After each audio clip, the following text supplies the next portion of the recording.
Welcome everybody to the launch of the Mirum India MarTech Report 2021 powered by Salesforce and WPP. My name is Mihir Karkare. I'm an EVP at Mirum and I'm going to talk about the report today. We have two sessions which are planned. The first session is going to be me running you through some of the key insights in this report, followed by a panel discussion with some industry leaders. First of all, we are absolutely glad to have each one of you here. And without further ado, I want to first talk about the report itself. Let me begin by giving a quick introduction about the property. So we started the Mirum India MarTech Report a year ago, just before the pandemic hit. So in March 2020, the first edition of the Mirum India MarTech Report went live. And it was a very well received report. Since then, in the last 18 months, the entire world changed. And so did the MarTech landscape for the whole world and India.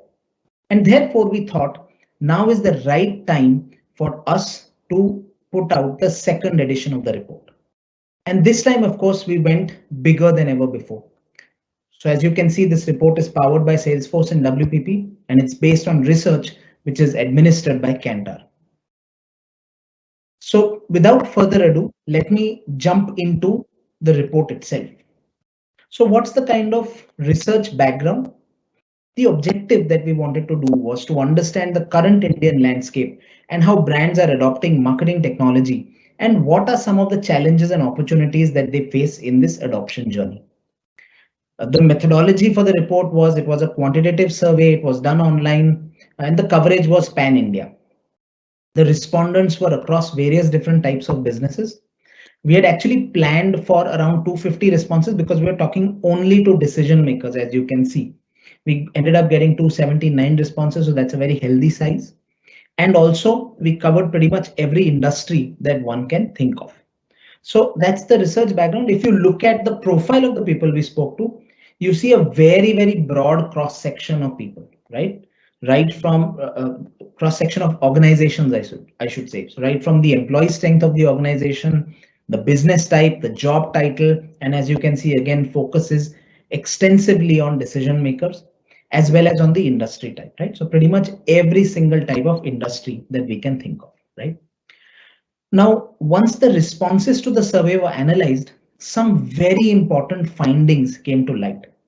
And what I'd like to do is I'd like to run through some of the key findings before moving to the next part of the event, right? So what are some of these key findings? So let me start by introducing you to a cohort of people called Martech Heroes. So this is one of the things which emerges from the report, which is very, very interesting. There is an entire cohort of people called the Martech Heroes, and they constitute over 50% of all respondents. And who are these Martech Heroes? These are the people who already are extensive users of Martech, and they say that over the next 3 years, they are going to substantially increase their spends on Martech. Again, I'm repeating, they're already extensive users, but over the next 3 years, they're going to substantially increase their spend. This is very, very interesting. This means, and this is 53% of respondents, right? So this means that not only is there going to be a huge flow of monies towards Martech in the coming 3 years, it also means that the rest of the people, the remaining 50%, they need to really watch out because the leaders are going to go even further ahead, and that's going to result in being left by the wayside until and unless you start your Martech journey too. Now, these Martech heroes themselves are very, very interesting, right? Now, one would imagine, and I'll talk about some of the interesting takes, right? One would imagine someone who's so technology forward might almost be like a technology cultist. They may say, okay, technology is the answer to everything, but that's not what we see, right? 50% of Martech heroes, they say that when it comes to their marketing strategy, what drives the marketing strategy is actually creativity, right? So that's a very, very large number. So far from being technology cultists, what we see is that technology is actually emerging as an enabler for creativity, right? Now, one more thing you'll see in this report, very interestingly, is since we have the previous edition, you'll keep seeing these little nuggets, which we are calling lookbacks, where every time there was, a similar question being asked in the previous report, we are trying to showcase what were the findings, right? So when you study this, you'll be able to get a lot of insight as to how the trend has changed. Now, importantly, everybody who's registered for this event and here today, they are going to get a copy of the report in their email very shortly. For others, they can continue to go to martech.mirumindia.com and download the report. Then, when we look at what sort of technologies do these Martech heroes prefer, again, very, very interestingly, overwhelming number, 76% of Martech heroes say that they prefer solutions which are part of an integrated suite rather than point solutions. And these are some of the factors that are going to determine where those investments are going to go. Now, stepping away from Martech Heroes for a little bit, because I thought this is an interesting thing to talk about, is that, there's an entire section in the full report which talks about data, right? Now, one of the things is we wanted to know whether all the roles in the organization are on the same page when it comes to their take on data. And the short answer is no. There is a very wide variance of opinions on different statements about data. So just to give you an example, we asked a question. So you have to agree or disagree with this statement. And the statement we gave was, we are trying to drive a data-driven culture. Now, overall, a very small number of people say that, right? Around 11%. But if you further deep dive by what role is there, you see that owners and CEOs, these are just single digit owners and CEOs who agree with this statement. Whereas the CMO, 1/4 of the CMOs agree with this statement, right? Clearly, there's a huge role for internal thinking and education. So again, very interesting insight. Now, Martech Heroes, there was we used to keep hearing about how a lot of organizations are going to insource talent and skills to the detriment of external service providers, etc., etc. And what we actually see, in fact, is that Martech Heroes, the most technology forward, a full 72% of them say that they either partially or completely outsource the managing of their MarTech investments, right? So it puts paid to that trend which we were hearing about some time back. Now, again, one entire section of the report is about future state. So what's going to happen in the future, right? And we've looked at the future in two horizons. We've looked at it over a 12-month horizon, and we've looked at it over a 36-month horizon, right? 3 years.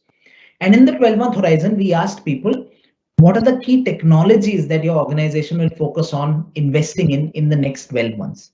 And what we see is they say that marketing analytics, performance attribution, customer data platform, and e-commerce platforms are where their investment is going to substantially increase in the next 12 months, right? So we know as a market what sort of investments are we looking at. Similarly, over 3 years, what are the key objectives that the organization wants to achieve? That was a question that we asked. And again, what we see here is that brand building and brand loyalty are the two important objectives that are right at the top of the list.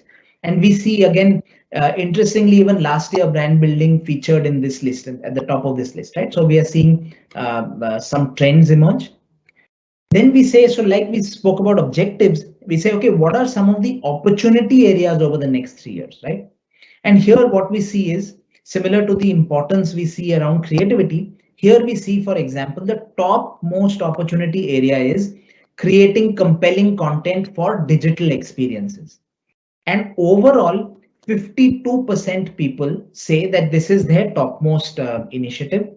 But again, Martech Heroes, when you look at Martech Heroes, they over-index here. So 56% of the most tech-forward people say creating compelling content for digital experiences is the #1 opportunity area. Right?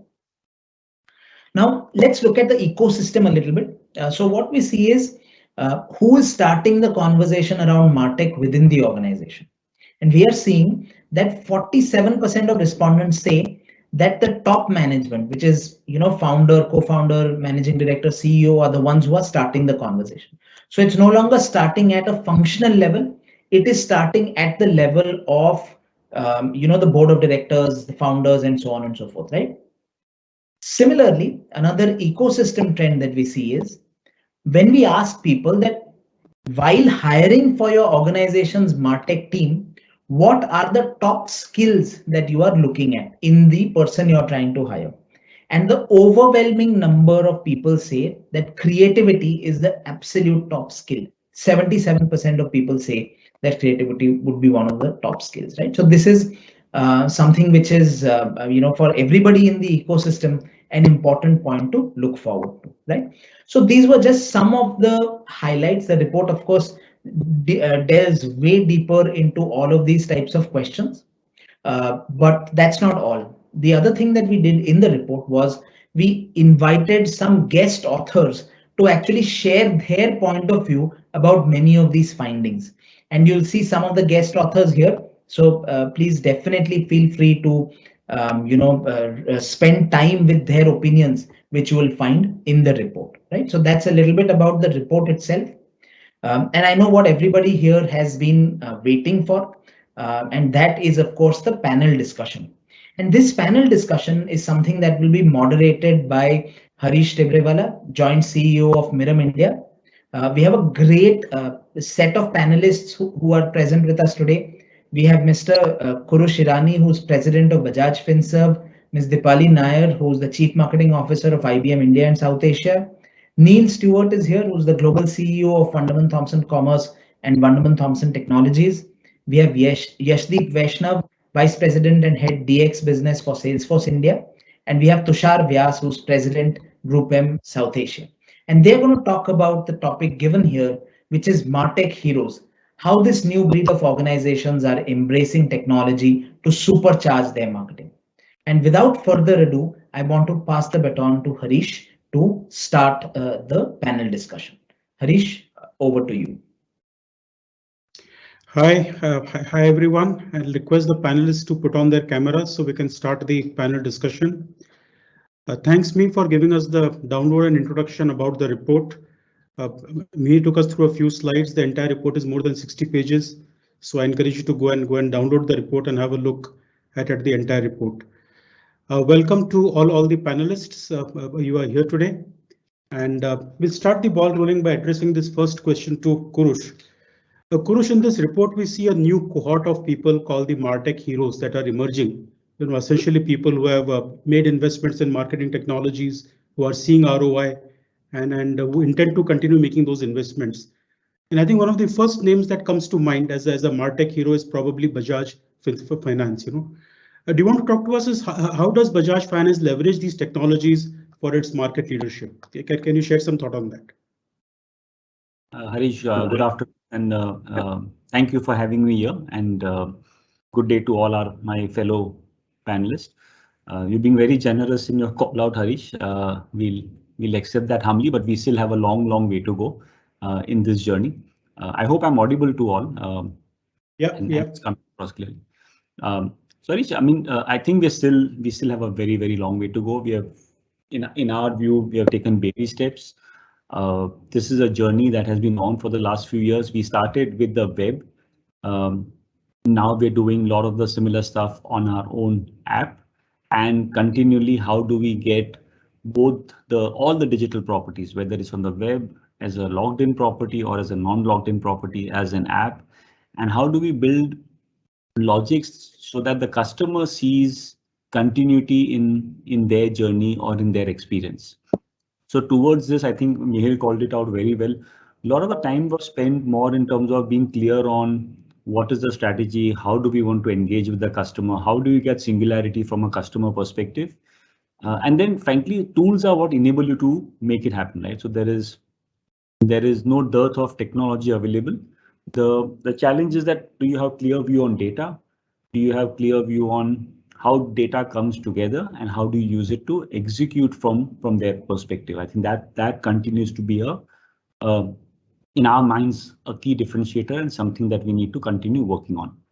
But typically what we've been doing, Harish, in the MarTech space specifically, if I break it into 2-3 different components, one clearly is using tools which help us capture the footprint of the customer and using that footprint to decide what next, whether it's a next best action, next best product, what sort of offers we make, And there is a combination of multiple suite of tools from Google, CleverTap and so on that we use from capturing that footprint.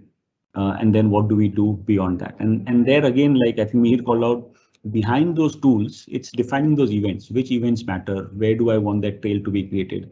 How am I storing it? How many of these events are going to be real time, near real time, or a batch process in terms of when do I reach back to the customer?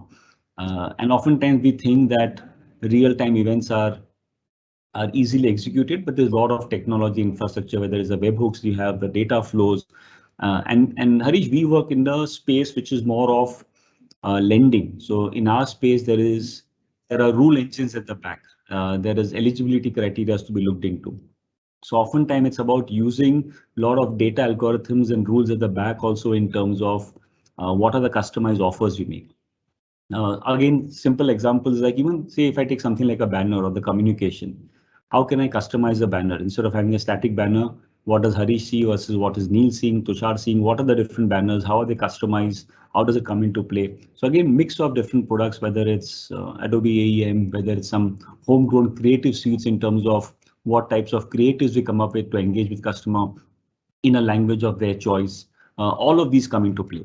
And beyond that also, I think a lot of governance tools, because Harish, again, the element out here is this is an area which has potential for risk, potential for fraud. So we look at a lot of governance tools, whether it is things like Airboost, New Relic, Google Monitor.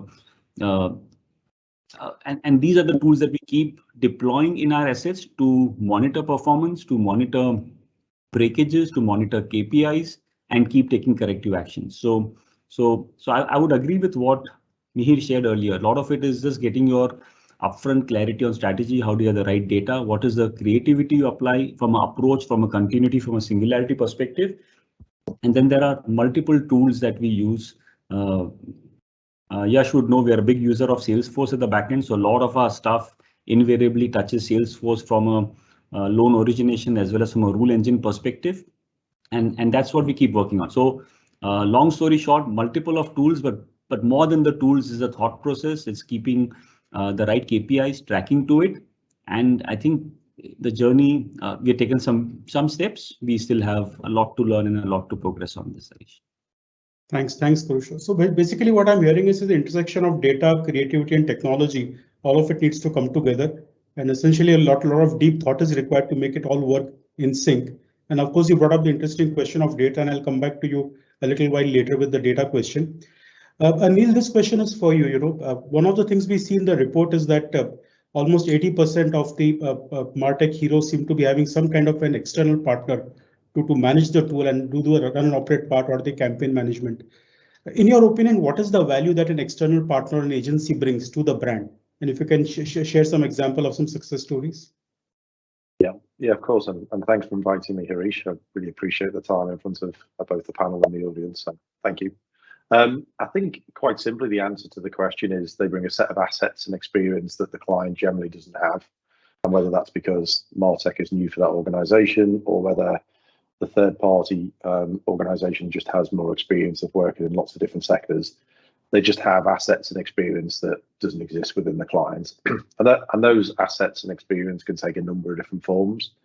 They can be elements of technology IP that help make the market vendor platforms like Salesforce kind of more aligned to a specific vertical, whether that be finance, commercial, or automotive.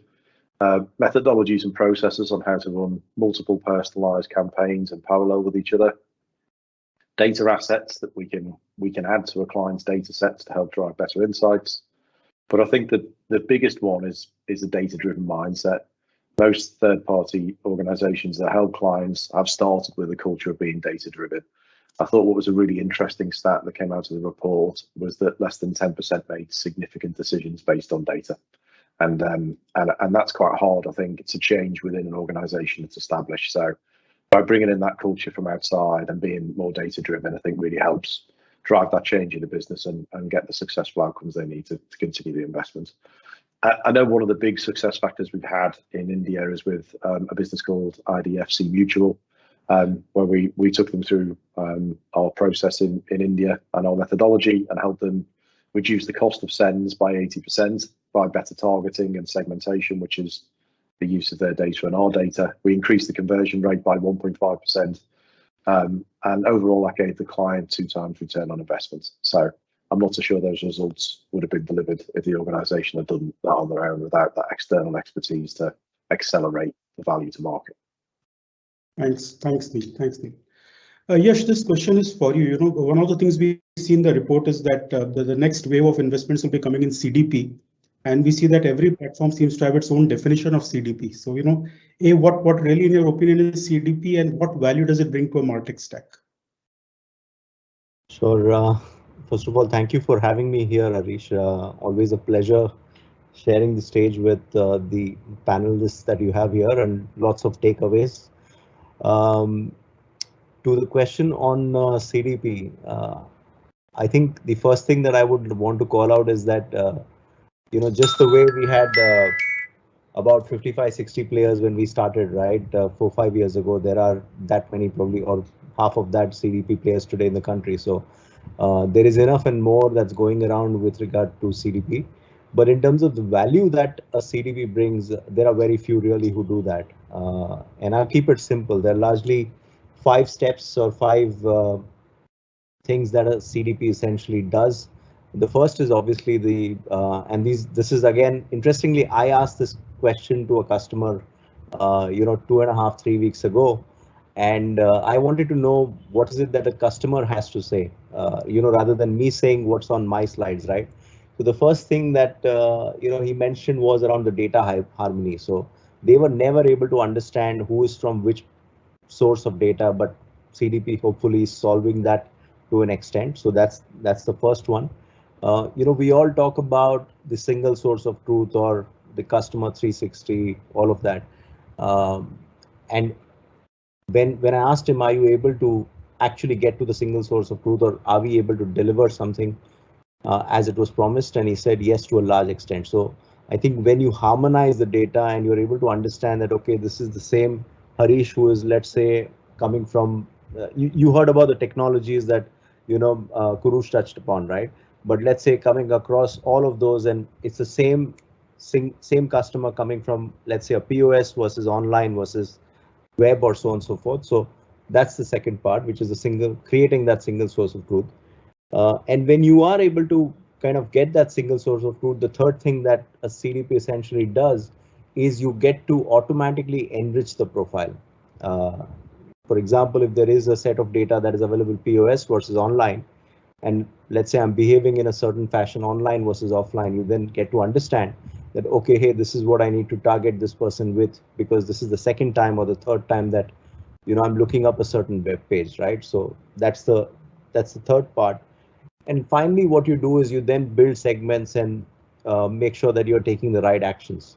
We all talk about the next best action, recommendations, so on and so forth, but you can do all that only when you know your customers well enough. Otherwise, it's going to be another waste of money. So lots of noise and lots of buzzword, lots of discussions around CDP. But yeah, I think we're still 2-3 years to get to that stage where we are today when it comes to MarTech. Because 5 years ago, if I said Journey Builder, nobody knew it, or 7 years ago, nobody knew it. But I think 2 or 3 years down the line, we would see about 60-70% of our customers asking for a CDP, and I'm hoping so. So basically, what you're saying is that Kurush should be buying CDP from you next. Am I right? I didn't mention that, but thank you for that. Let's get Tushar into the conversation. So, one of the things this report shows up is the importance of creativity. There was always this debate of creativity versus technology. And it's very interesting that Martech Heroes, if you ask them what is the first big talent they want to hire, it is creativity. Tushar, how do you see this trend? How do you react to this? Thanks, Harish, and congratulations team for launching this report. And let me start with sort of creativity in this context, right? And I guess Kurush also touch upon that.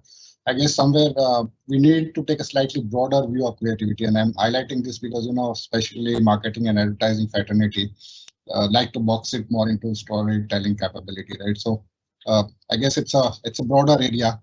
It's touching upon the solutioning capability, touching upon the new product thinking, anything which is delivers the step jump, anything which is transformation in nature, and definitely goes into bucket of creativity, right? So I think one need to think slightly broader when this context comes.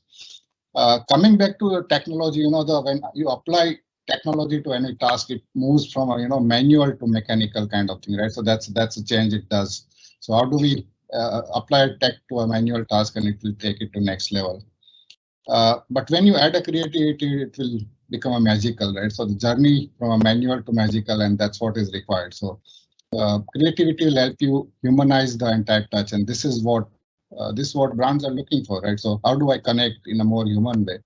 How do I build a better connect in a highly cluttered environment? I think those are the sort of fundamental requirements. So if you are doing manual to mechanical, then you are making incremental change. If you are moving from manual to magical, then you are doing a transformational work. And that's where coupling together will drive a bigger transformation, bigger change in this entire journey. And like to quote maybe a couple of simple examples, right? So many of these technology brands are using are simple, and I'll just go to a bit on FMCG world because and that bit savvy on talking some of this language. But say, for example, a simple personalization or localization as a technology, but when Mondelez goes and applies and say, I'm going to empower local business, that elevates the technology to next level, right? Or when Lifebuoy goes and say, I have a data access for a PHC in some of the state, and I'm going to target my consumer based on what's the disease which is occurring in a specific zone, and educate them, then it's a sort of elevating the entire proposition. So that's my take on that. Again, that's a sort of handover, and that's a bit of a dream for, I'm sure, most of the marketers. What I'm hearing is that when you look at creativity from a larger perspective beyond storytelling, and that is really where creativity needs to get applied to all aspects of communication. Yeah, absolutely. I'm seeing Deepali also on the call. Deepali, are you able to join us? Perhaps not. She has been facing. Deepali, are you able to join us on the panel conversation?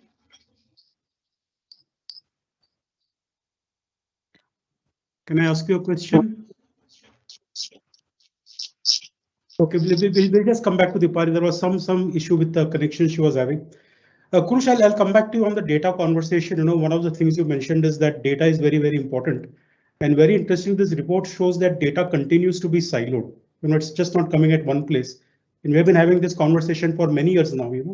Is it a technological problem? Is it a structural problem? Is it an organizational problem? I mean, what in your opinion is the problem, and how does one go about solving this? I think that's what you're calling out is a raw nerve in the sense that for us, data is central to everything we do, and you're bang on. Data tends to be very siloed. So if you think from any customer, existing or prospect, there are so many touch points from which you're generating data. In our context, you may have data of the customer's performance on the product that we are having, as one example. Customer may be reaching out to a service channel, you'll have data points from that perspective. Customer may be leaving a digital footprint on us and off us in our properties or elsewhere, we'll have those data points. A salesperson is reaching out to a customer through a contact center, other means we would have those data points. So there are so many data points that are just on us. Now with and then there are alternate data options also as one gets into the app world. As you think about the silos, if you want to get a holistic view of the customer, if you want to bring the view of singularity and continuity from whether it's the customer journey and or as Tushar called out, right, the creativity is not just the marketing, but even from a design perspective, how does it work? The data plays a very integral part. Otherwise, you'll give a disjointed view. In our context, Harish, a lot of our work is actually a combination of offline and offline. So, for example, we are building solutions where, Harish, you as a customer may start the journey online with us, but then you may, in our context, go to a consumer durable store like Vijay Sales and try and make some purchase out there. How do we capture that continuity in the journey and then get you back on the digital property if you deem to fit to see it that way? More than a tech problem, I think it's more I would say it's a structure or a senior management view that how do we look at this? How do we The tech part will solve for it, right? I mean, now there is enough and more availability, whether you talk of enterprise data warehouses, data lakes, big data systems. What is the syncing mechanism you have with your respective core platforms? But it does come down to making significant investments, both in terms of technologies and people to run it. And the larger part is the cultural aspect, right? That how do you bring the entire different users and consumers as well as contributors to start feeding into these enterprise data warehouses. So we've again been on this journey for some time, but we feel good about where we are today. So we have a lot of our data sitting in enterprise data warehouses. It syncs up with different systems. We spoke about CDP earlier. We are able to get the customer holistic view. I think technology is not the challenge. Technology is possible. It's more what is the governance you set around it? What is the structure, the mechanism? What do you measure from that perspective? Has been, in my view, the longer walk. Our tech teams are always ready for it, and they had a bunch of solutions. But getting people to adopt what should flow into the data warehouse, what is the frequency, how much of it is real time, how much of it is batch, how does it feedback, what are those trails that you want to create. So my view, Harish, is that technology is definitely a big requirement, but I don't think it's a sufficient condition. So from a necessary and sufficiency perspective, I would say the culture, the structure, the top management push to make it happen with the right review mechanism is what is a must for getting this one data view, which I think most companies continue to work on as something which is elusive and there's good progress, but we all as customers know how when we deal with companies or others, we typically struggle, right? Why can't they recognize me? Why don't they treat me that way? Again, good. I mean, there are enough and more opportunities in terms of how we take this forward. Right. So it's interesting, Kurush, that you very clearly pinned the problem, saying it's not a technology issue, it's a management issue, it's a structural issue. And then so for all the people on the call who are struggling to get data into one place, don't focus on technology, focus on speaking to our management and educating them the importance of getting data talking to each other, And you're so right, we have seen so many organizations where different departments are possessive of data. The marketing team won't let the sales team use it, and the sales team won't let somebody else use it. So people are possessive, not realizing that when you bring it together, you see the real power of data all come together. Neil, coming to you on this data issue, we see so many regulations. There is GDPR. Now the California state has come up with some legislation. In India, we are talking of some legislation. I mean, the internet consumer is a global consumer. And if 176 countries come up with their own legislation, how does a brand even humanly manage navigating through all this legislation? I mean, do you think we require like a uniform global standard when it comes to data management, data privacy, and stuff like that? It's a great question, Harish. I mean, my understanding is that the data bill that's going through the Indian government at the moment has been in there since 2019, and they're still debating it now. So that's what, 2.5 years later, which, by the way, is a lot less than how we debated GDPR in Europe. So if you take those two data points, that says, arrive and get a global answer anytime soon. Sounds quite ambitious. However, what we can say is lots of the regulation that seems to be being formed around the globe does have at the core of it a lot of the GDPR principles. So we've seen a recent update from China in terms of the data usage from China. We saw a recent one from South Africa, and both of those, though there are some local variations, do have GDPR principles at the centre. So I suppose my answer is I don't see anything in the short term. But what we are seeing is some level of commonality as each of the different regions make their own distinctions and their own legislation, ultimately to protect the data subjects themselves. So they all have the same intent, protecting the data subject. They all are starting to have consistent principles, but of course there are some local variations. So apologies, the answer is probably not in the short term, Harish. But what we are seeing is we are seeing some level of consensus direction in that space, and the good news is, ourselves and other organisations can help the organisations we deal with get ahead of those changes and how that legislation morphs. So I know between Europe and India, we've been doing quite a lot on the Schrems 2 standard recently. For those who haven't been involved in it, it's a very boring piece of legislation around standard contractual clauses, but it is pretty important in terms of the data exchange between EMEA and Europe. I thought what was interesting in the report that came out, though, there's definitely a need for that support from organisations like ourselves and others to clients that we've got. There was an interesting fact statement in there around 47% of somewhat users abide by data compliance. So that's 40. You know, when it becomes legislation, there's a bit of room for improvement there. I think from 47% to a bit more. So yeah, that's kind of my view. Thanks, Neil. Tushar, coming to you, we are kind of moving now to a cookieless world. It was supposed to happen in 21, will probably happen in 22. And cookies have been at the heart of digital marketing for the last so many years. How do you see brands kind of moving to a cookieless world? What do they need to do to be able to still engage with customers like they do right now? Yeah, let me sort of deconstruct into where they are using some of this and maybe what's the implication. So if you look at the first area, which is the entire know your consumer. So with the cookie sunset, there is going to be bit of change in approach, and that's why you see the entire rush to moving into first party data and again implementing technology like CDP and stuff like that. So I think that's going to be one fundamental change, basically how to understand your consumer and how to get a better control of the understanding and data as an organization. One positive outcome I say is the amount of use case which maybe we are thinking today will expand once we start owning the first party data as a client, right? Today maybe you are looking at like a personalization or a way like a journey optimization and stuff like that, but there can be a wider use case. There can be use case which is distribution. There can be use which is in the new product development. So as we start understanding more deeper consumer, I guess that's a one positive outcome of this change. I potentially see that. Second area is enrich and expanding the use, right? So once you have collected, cookie was somewhere helping to do that as a common currency. And that's a second change which will come into place. And this will move to more and more hybrid kind of environment, right? So when you have areas like ID graph and those kind of development, and as a organization, WP also on that journey, and we are launched choreograph in the market.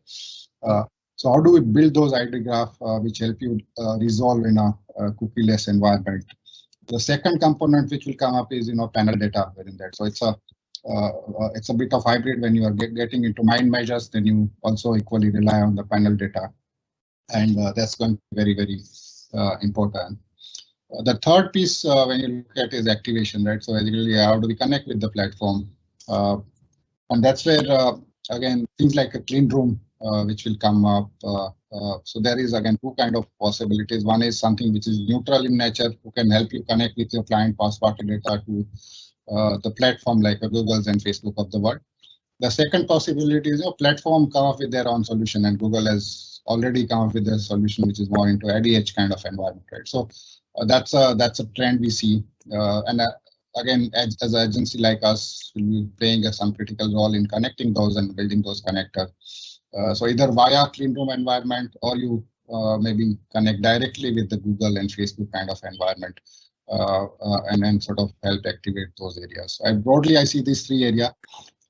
Most cases, the solutions are underway, or POC, or in some cases, the solution has been perfected also, right? So I think as an industry, we are figuring out a solution quickly and moving to next stage.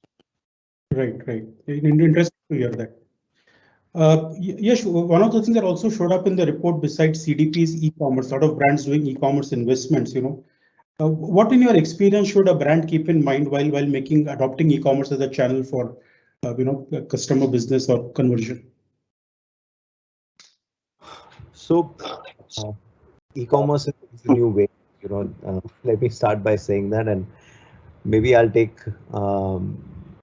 I'll continue what I mentioned, right? For example, CDP, the next 2-3 years, you would have 60-70% customers using it. The same way, I think e-commerce, we would be at a space where customers would have their commerce solution and maybe a mobile commerce as well. Having said that, the kind of growth that we've seen, especially on the commerce side, is phenomenal. While everything else, if I was to give you some range, these solutions are growing between 40-70% odd. commerce is one of those outliers which is growing at probably about 450-500%. So that's the growth at which commerce has grown, and not just for Salesforce, but across a lot of other solution vendors as well. To your question of what should they keep in mind, I think, and interestingly, I've had this conversation with a lot of, thanks to the travel opening up and, me meeting a lot of people. One of the questions I asked them, why are you even investing in something like this? Because, you've been on one of those free versions or all of that, right? So a lot of them answer saying that, okay, we've now learned how it works and we want to now move to an enterprise. But the reality is that if you want to make that switch or make that transformation, I think you should start from the very beginning with an enterprise level solution. So in simple words, it's like a lot of brands would sign some of the top Bollywood actors or cricketers, but not spend. So, they don't get noticed, right? The same way, I think if you're buying a full-blown technology, you need to have an infrastructure or resources that will be able to run that either directly or through an agency or a partner, which is the managed services bit, because that's the only way you'll be able to succeed. So number one, don't make that switch of something free and then after a year change it to an enterprise level one, because you would basically start fresh.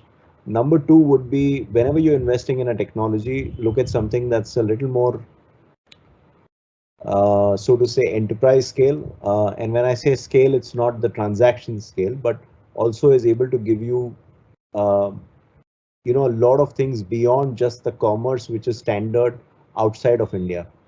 And I'll give you an example. I was talking to one of the largest retail brands CEO, I think about a week or 10 days ago.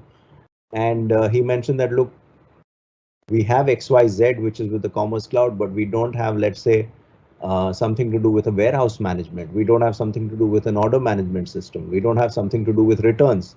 In a country like India, the returns range between 16 to 20%, right? So I think when you invest in a technology, you need to make sure that you're covering the entire customer journey rather than just say that, okay, I want to put my product up on the website for people to come and shop. It doesn't end there. I think that is just the beginning. There's a lot more that comes along with that, and which is why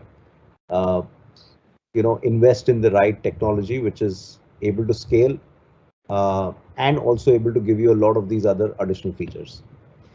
Interesting. Thanks, Yash, for all those very valuable tips. Neil, you spoke about run and operate and how agencies kind of bring value to the run and operate part of for brands business. We also see a lot of brands now kind of first invest in a consultative approach, where they want someone to kind of do an understanding of the current position, what is the aspiration, and build a complete roadmap before actually going into implementation. In your view, what is the advantage of going with this consultative approach? I think, as the report points to, Harish, these decisions are big and are made by people usually at the leadership of an organization, and there's a reason behind that. That's because, to Yash's point, if you're going to deliver a world-class experience, you're probably connecting a number of different parts of the businesses to do that. So you're connecting in marketing, you're connecting sales, you're connecting fulfillment, returns, customer service. And what that means is that the kind of problem statement or the initiative is quite difficult to define. And without external support from organizations that have been through that type of challenge with other businesses, sometimes the organizations themselves shape that the wrong way in an RFP. So it gets left either to a technology selection or it gets left to an individual marketing selection. And that means when an RFP goes out, most organizations answer the RFP in the way the questions are set without the problem being understood correctly. And I think lots of organizations, and this is a global challenge because it's cross-departmental and the same in lots of other markets, are now starting to get their head around that challenge and engaging with organizations earlier to help them shape and frame the problem. How big is it? Which bits can we bite off at different points? Where do we start? What organizational change and enablement do we need to go through as part of that change? And that can only really happen in a conversation and a co-creation, which obviously a consultant-led approach allows, as opposed to a transactional relationship of, I want one of these things, can you provide one of these things? And you know, we've all been involved in enough projects to see which ones work and which ones don't. And those that are co-created and assisted in order to define the outcomes correctly and really plan out the change tend to be far more successful than those where, you know, maybe a piece of technology has been selected, but the broader implications on the business haven't been considered, whether that be for data or organizational pieces that Kurush mentioned earlier on. So yeah, we're seeing far more prevalence of that, and I think that's a good thing because it drives more successful outcomes. Right. Very interesting. The last question for this session of panel discussion for Tushar. Tushar, one of the things we see in the report is a lot of opportunity for growth for the CPG sector, the FMCG sector. Where do you see all this growth coming from? What's your perception? Again, few point here. So I guess you know, consumer is changing, and we touch upon that, right? And especially there is a acceleration in last 18 months in terms of broader digital adoption of a consumer, and that has gone implication with, you know, the journey, the sort of touch point analysis and stuff like that. So broader digital as a medium has become a very important from a consumer, even from a FMCG perspective also. Related point, what is happening is if you have to meaningfully engage within the digital environment, right? It can't be just like a one-way communication. It has to be more experiential in nature, and more FMCG brands are realizing that, right? So how do we create a meaningful engagement, and how do we create right experiences in digital environment? So, and again, technology has a greater role to play in delivering those. So that's the first point. Second is, you know, the platform and technology has expanded and also become affordable to deliver the experiences at a scale, right? So there's a parallel change which has happened. And then making it viable for you know, FMCG kind of businesses, which talks about reaching out, you know, tens of million kind of consumer at one go. So that's the second point, I would say. The entire viability possibility and then practicality of doing that at a scale has changed in the last few years. And third point, and it's more of observation, and I guess Yash also spoke, right? And what you've seen in even in other markets, the commerce growth of commerce becomes inflection point, right?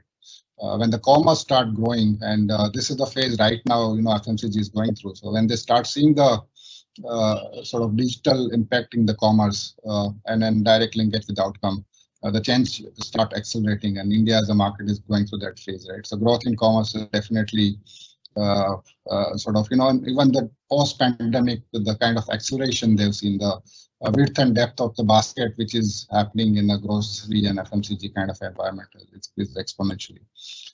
So I think those are the three areas in my mind is sort of helping FMCG understand the need for technology, understand need for the digital, and then you know, move quicker in this area. Indeed, that makes a lot of sense. So that was the last question on this panel discussion. We'll move to the second part of our panel discussion now, which is called the rapid fire round. I'll be asking each panelist 4 questions. There are no right or wrong answers. Just give the first answer that comes to your mind. So it's like a fun round to just lighten up the evening. And we'll start with Kurush. Kurush, your first question. Which is your favorite e-commerce site? Is it Amazon or Flipkart? Amazon. Okay. Autonomous cars, good idea or bad idea? Great idea, bad for India for now. Okay.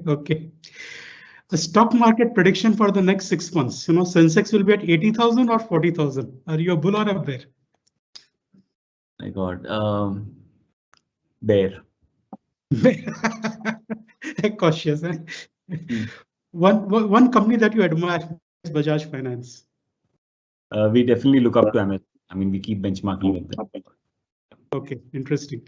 Thanks, Kurush. You did very well. The next set of questions are for Neil. Neil, you prefer Zoom or face-to-face meetings? Face-to-face. Face-to-face. Great. Brexit, good idea or bad idea? If I asked that question in this house, that would cause me no end of pain, Harish. Bad idea. Okay, okay. Artificial intelligence, will it bring an end to the human race? Myth or reality? Fortunately, I think reality. Really? Okay, okay, all right. One brand that you admire. I like Nike. Just that they've done a great job at product development, and they've really got their heads around direct to consumer and using all the data that it gives them. So yeah, a big Nike fan. Yeah. Fabulous. Thanks, thanks. Tushar, your turn now. Ola or Uber? Uber. Uber. Cryptocurrency, good idea or bad idea? Good idea, but bit of regulation will help. Okay. Who will win the race, Alibaba or Amazon? Highly geography specific, Amazon in India. Okay. And tell us one entrepreneur whom you really admire. Steve Jobs. Steve Jobs. Fabulous. Now, Yash has already done about 10 rapid fire rounds with me in the past. So one more this time, Yash. Future of social networking, Facebook or WhatsApp? WhatsApp. Anything. Okay, okay. Yeah, Zomato valuation, realistic or crazy? definitely crazy. Crazy. So good. You didn't invest in Zomato. Glad to hear that. I did. I just did. But crazy at the pace at which it's going. Okay. Technology improves productivity at workplace. Yes or no? Yeah, certainly. Certainly. Fabulous. One political leader whom you admire.